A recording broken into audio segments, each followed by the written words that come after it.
Thank you so much for staying with us. Time is 8:35 Central African time, and we're going to be switching gears now to a taste of local politics.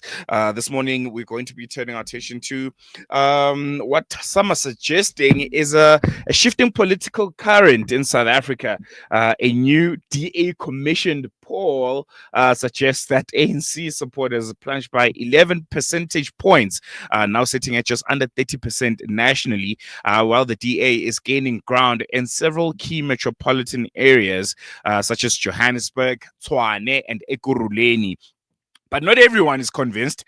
Even within the DA, figures like Helen Ziller have cautioned that the margin of error may be too significant to draw firm conclusions. And to help us make sense of these somewhat volatile numbers and what they could mean for the political landscape ahead of the 2026 municipal elections, which it was announced that they're going to be in November, if I'm not mistaken. We're joined by political analyst Sandile Swana. Mr. Swana, thank you so much for joining us. Always a pleasure having you on the show, and good morning. Good morning. Thank you so much to you fellows and the listeners of Salam Media. Thank you. Pleasure's all ours. I think we can kickstart the show with a rather simple question. These polls, these research numbers, that seem to want to paint a picture of what the South African electorate are feeling on the ground, have been a subject of debate for a very, very long time. This one commissioned by the DA is no different. What do you make of them? What do you make of these polls? I think Ipsos has them now and then, and other organizations. Are they really reflective of what's happening on the ground, what people are thinking and feeling about the political landscape of the country?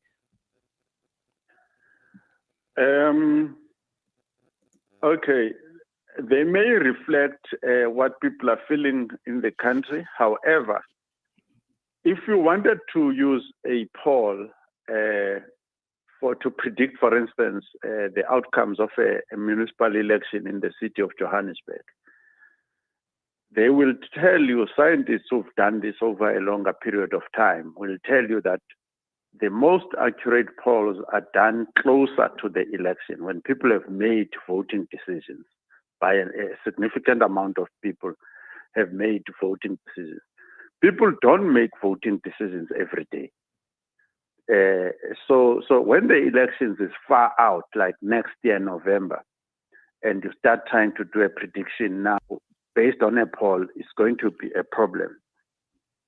So what we usually do is that you look at the trends of both the national and provincial election and the trends in the municipal election, and look at how each party has been performing and which direction, what has been the trend so far. That usually gives you a fairly good picture. Our numbers have been relatively steady. For instance, the numbers of the ANC have been going down, but they never went down dramatically all at once. You could see that it's moving at a certain pace towards a particular outcome. The only dramatic event that happened really in recent times was the formation of the MK, which was really a splitting of the votes of the ANC. But if you added those votes together, you could see that the votes that went to MK, if you add them to the ANC, and then you take as if the ANC had not split, it's actually the trend of decrease did not change much. Mm. And I think that's very, very important to note. I want to look at this poll specifically by the DA, commissioned by the DA. It's suggesting that ANC support is dropping below 30%. That's an estimated 11 points since the last national elections. Let's just look at it, and also the suggestion that the DA is also gaining some traction and ground in some of the key metropolitan areas like Johannesburg and Tshwane. What's your analysis of this one? Do you think it's in line with, as you suggested, the trends that we've been seeing in the previous elections, and the suggestion that the DA is actually gaining more traction in the key metros? Is it reflective? I go along with Helen Zille to say this poll is not reflective of concrete realities on the ground. It must not be taken seriously.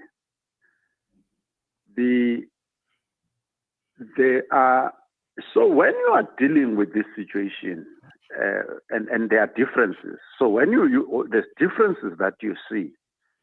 For instance, it has been the Western Cape and the Northern Cape.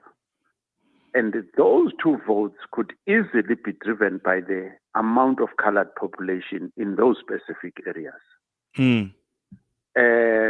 So what then happens is that the politics of the ANC in certain areas, it could even be nationally, has alienated the colored communities.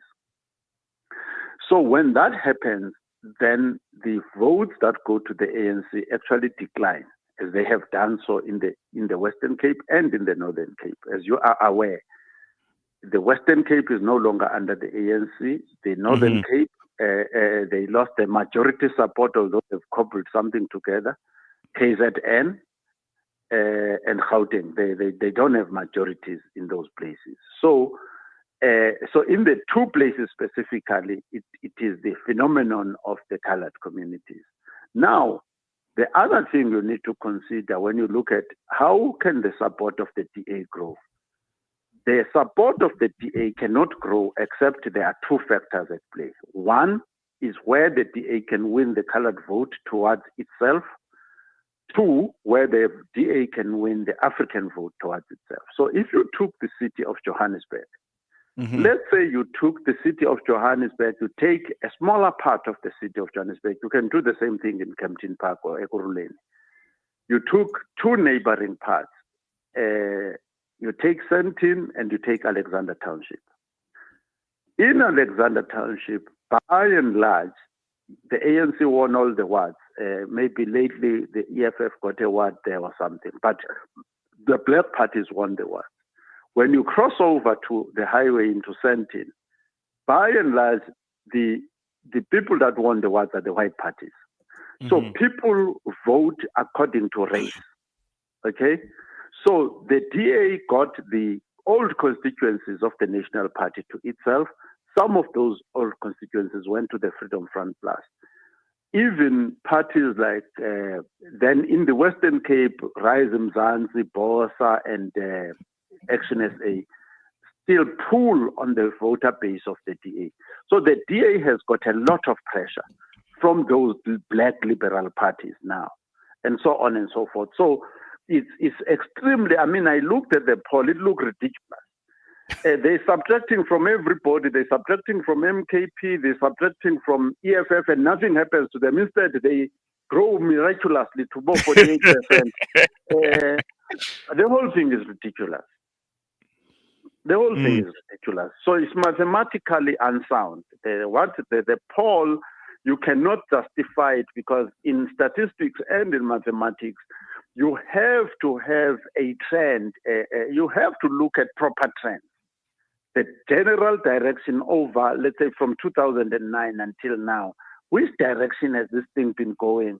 And it can't just jump without a very solid explanation. No, most definitely. And, I know you said it's a bit early to be talking local government elections, but I think this poll by the DA has unfortunately thrusted us into that conversation almost by force.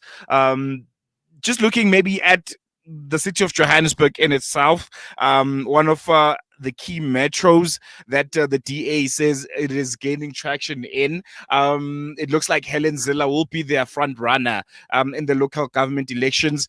Just looking at the state of the two parties, the ANC currently under Mayor Dada Morero and Helen Zille, being the key candidate or coming out strongly as the one that they'll throw, her name into the hat.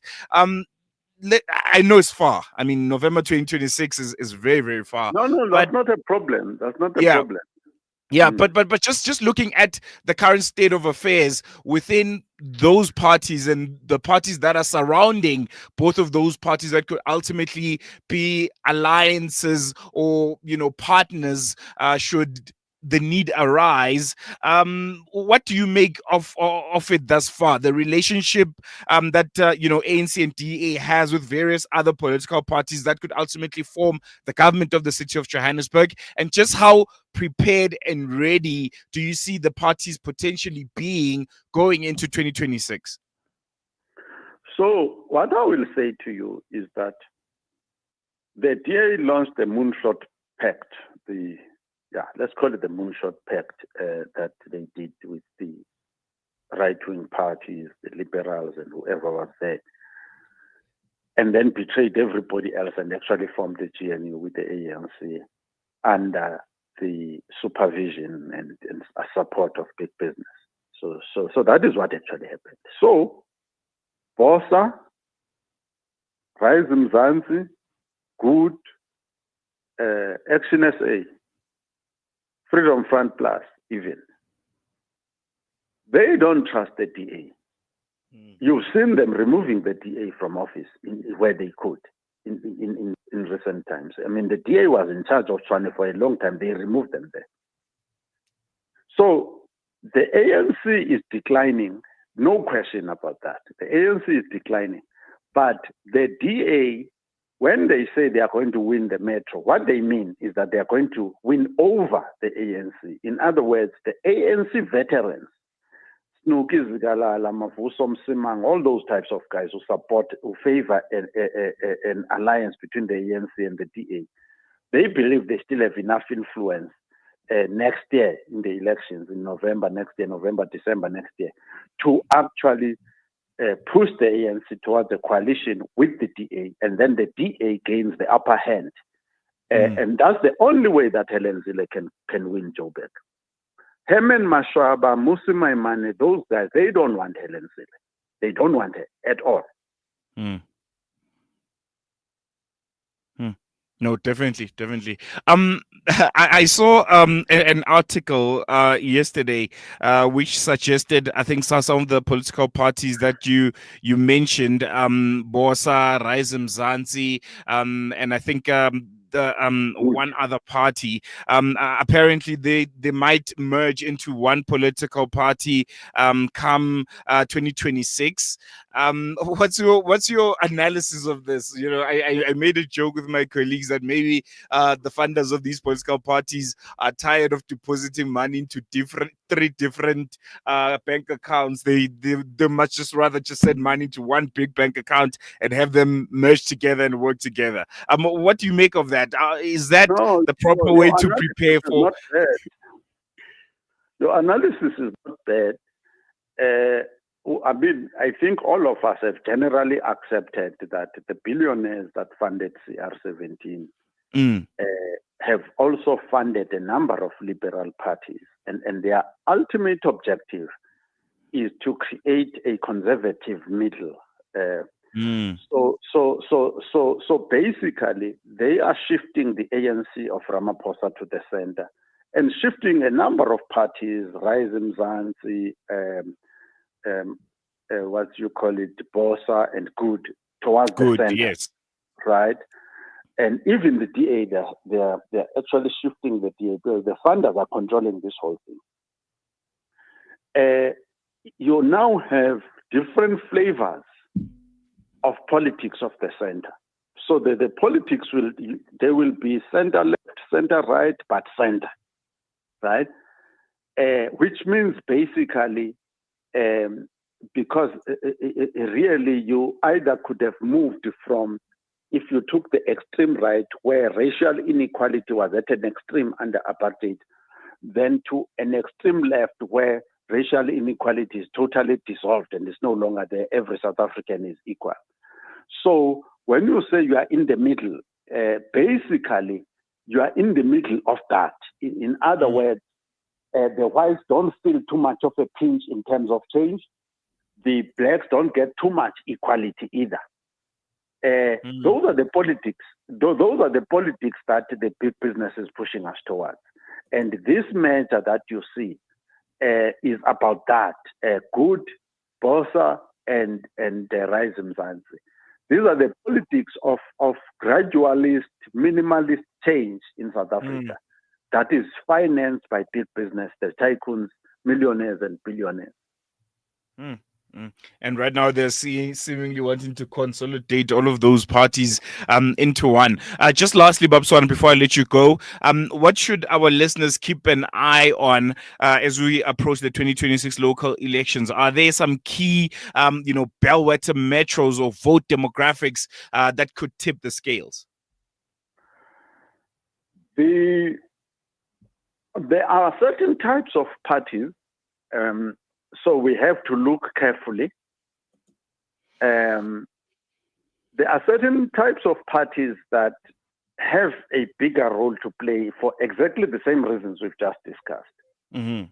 Those parties are the parties that will deploy young black professional candidates, right? Highly qualified black candidates, as they've done in Swana, right? That's what probably, if I were to make a recommendation, I would go for that. To go for those parties that are going for younger candidates and going for younger, highly qualified black candidates who are young. 2, parties that in whatever they do, we see professional excellence. Mm. So those are the types of things that you need to look at. If you look at anything that they do, it doesn't matter whether it's an event, whatever it is that they do, can you see that common thread, consistent thread of professional excellence? This is not the time to be looking for parties with the latest songs or the latest dance steps or the latest uniform designs, or whether they give you food parcels. No. That's not what the future. That's not what is going to give us the future. Most definitely. I think we can all agree that the country is at a crossroads right now. And I think how voters, the patterns are ultimately going to decide which side of the scale the country tips. Bob Swana, thank you so much. Always a pleasure. I really appreciate your time and hope we chat soon. There you go. That was Sandile Swana, political analyst, very, very good friend of the show, and someone whose insights we appreciate so much. Very, very vital and very, very insightful insights that he offers us, especially on some of the implications of the ANC support falling below 30%, and the suggestion that the DA's growing strength in critical metros could ultimately be the new reality going to the local government elections in 2026, and what it all might mean for South Africa's complex political future. But I think I'm going to throw a question to you right now, at the current moment, as a South African, from wherever you're sitting. What is that one thing? Just one thing. I think you can comment on our various social media pages. Just one thing that you look at before voting for a political party. That one thing that you see as imperative. It's a non-negotiable that will ultimately, in 2026 or 2029, when we go for the next national elections, is the deciding factor. Can comment down our various social media pages. We'll read out those things live on air. Otherwise, you can send us a WhatsApp on 061-766-0355, or you can call us. Our studio line is 011-680-0355. If you haven't heard, we'll be going to the local government elections in 2026 November. So yeah, not far away. Especially when it comes to politics, South African politics, anything can change at any moment. So you as a voter, that one thing, a non-negotiable that you'll be taking with you in the booth in 2026 when we go out and vote, which I think is a very, very important time. We thought the previous national elections were important, and I think they were because we always think of options, right? You always think about the next best thing when it comes to the voting patterns and the options that we have when it comes to who gets to govern the country and how they get to govern it. We've had the ANC for the last 30 years. I think that project, you can agree or disagree with me, but I think that project, to an extent, it has run its course, right? Liberation movement, set up a democracy, And yeah, we've got systems in place. We are a fairly functional country after a very, very devastating time in our history. Many countries don't make it out of such a tumultuous time, right? Examples are there all across the continent. It's been 30 years. We've, to an extent, exhausted that option. We've established a state under the ANC. Okay, what's next for the next 30 years? We've had the government of national unity, which the 2024 national government elections gave us. That has been running for what now? Is it 2 years? A year? A year and a few months, all right? It's going to be going on for the next 5 years. That's the option that we are in right now. One that was supposed to revive the economy, get the people working, correct some of the mess that has been created in the last 30 years. That's another option. So after the government of national unity, another question maybe I should throw to our listeners: what do you think is the next option? Which direction should we take now? So from a liberation movement, liberation government for the last 30 years to a government of national unity, which might carry us for the next 5 years, or do we want the GNU for another 30 years? So each option is 30 years. So I think like it's interesting as we try and explore these new uncharted waters, because in the greater scheme of things, at least in my opinion, South Africa is still a relatively young democracy. 30 years, not that long, but I think long enough to kind of get a sense of the direction that you want the country to take from now going forward, right? But the GNU, after the first 4 or 5 years of the GNU, do we give it another term? The first term is usually trying to get your house in order, try to get yourself acquainted with the job and everyone, which is something that we've interestingly seen play out within the African National Congress and the DA, which are the common dominators and denominators of this GNU, right? So do we still GNU after 2029?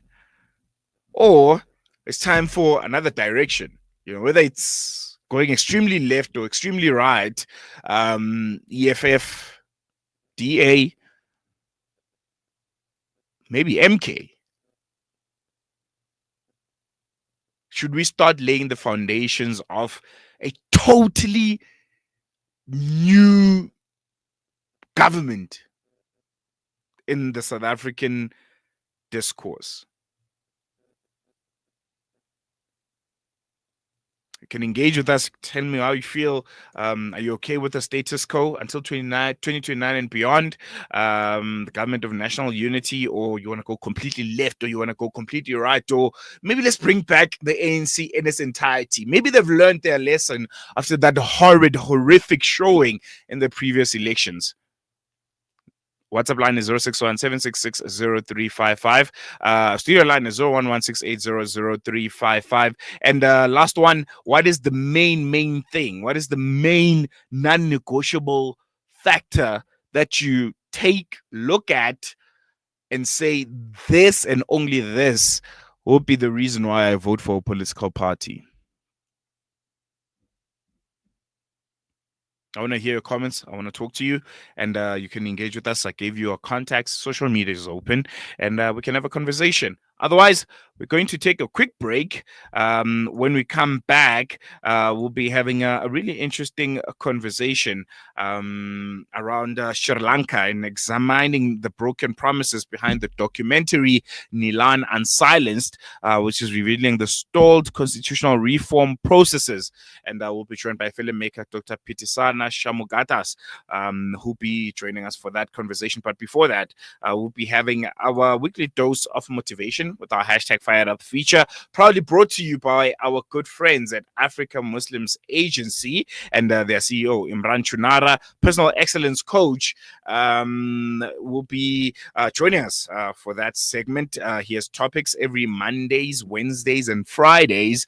And this time around, today, he has an interesting conversation. He has an interesting Fired Up segment. And the topic thereof is, in every aspect of your journey to excellence, raise your level of commitment. I think it's going to be an incredible listen. Take a listen, and we'll be with you after this short break. This is News and Views.